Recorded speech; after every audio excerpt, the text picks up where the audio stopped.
to Sonia in Birmingham. Good morning, Sonia. Hi, you all right? Hi, I'm fine, thank you. What are your thoughts on this? Religion, has it got a place in the classroom, do you think?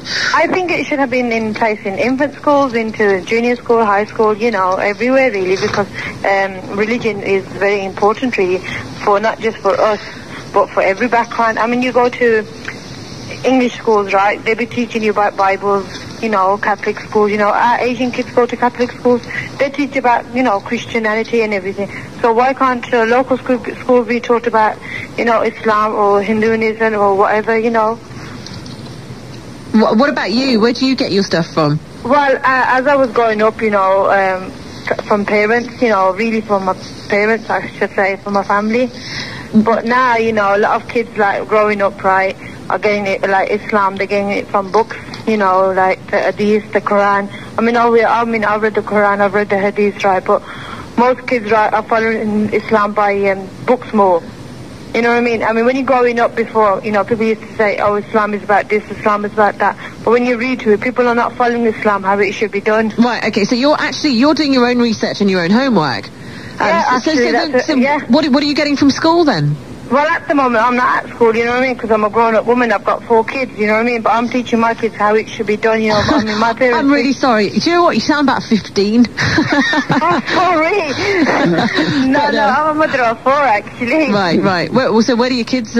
Well, my kids are actually getting Islam from after school, really. They're just picking it up from their uncle, because he teaches them at home, and they're like picking everything up from there. Or I just go into an Islamic bookshop and pick some books up from there, and I'll pay them. And I'll just read some books, like story time books to them, like bedtime books to them. And they're like picking it up from there, really. Terry, you would agree. When I was growing up, right, I'm teaching my kids. My parents didn't teach me that. They were just teaching me more about my culture.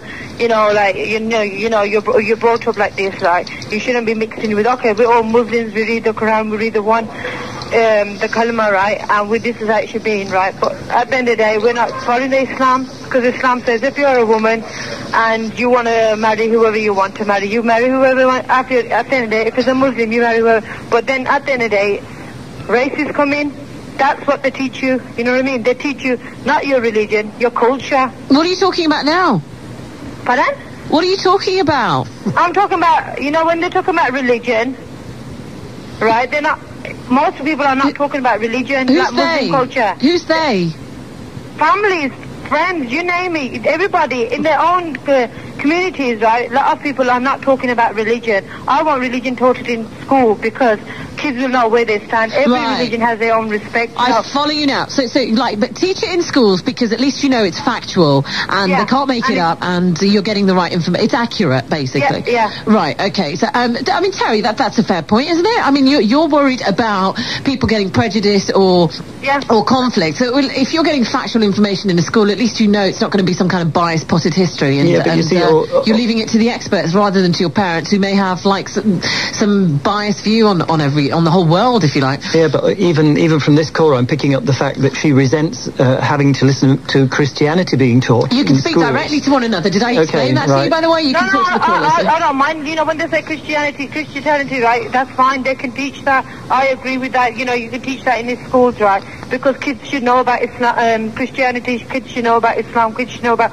all religion. All religion has their own respect, you know what I mean? But do you want it to be... each other respect, you know what I mean? But do you want it to be taught... I mean, I dress Sonia, listen to Terry, go. Do you want it to be taught as fact, or do you want them to be taught that it's true? It's true. You see, this is where we would part company, because I don't mind kids knowing about religion. It would be silly for them not to. It's an important issue in the world. But if you then go on to tell them it's all true and you have to believe this, that is not what school is about. You know when you say it's not true, right?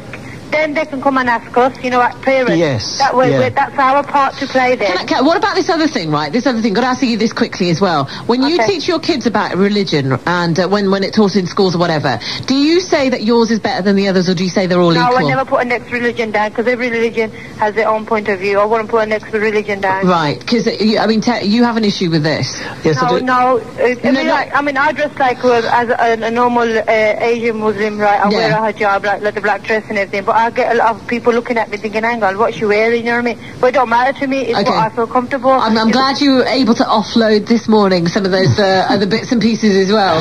But Terry, go on, your No, the fact is that you can't teach each religion as being equal if you're starting from the point of view that I'm a Muslim or I'm a Christian. Really? Why? Well, how can you? Surely you've got an allegiance to one. They can't all, they're mutually contradictory. They don't agree with each other, and that's why they're always at war. You have to identify your own religion because, you know, that is the label we wear, just like a name, isn't it? Fine. Well, some people do, not me, but, you know, if you want that, that's fine. You can have your religion, but when you go to school and somebody's saying to you, this religion is superior, which is what they have to do in an Islamic school, surely that's the purpose of it. Sarah, do they have to say that in an Islamic school?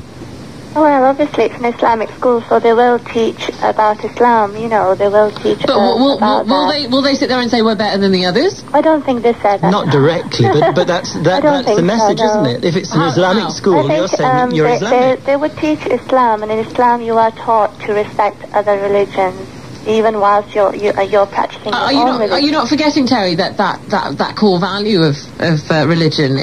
If you talk compassion and tolerance for other religions, then there's no issue. No, that's right. But something goes wrong in the meantime, doesn't it? And we end up with all this conflict that we've got around the world between religions. What happens is people think that what they're brought up with is the true faith. And that eventually, if they take it to its logical conclusion, they will say everybody else has got to believe this. Okay, Sonia, thank you very much for your call. We will make America great again.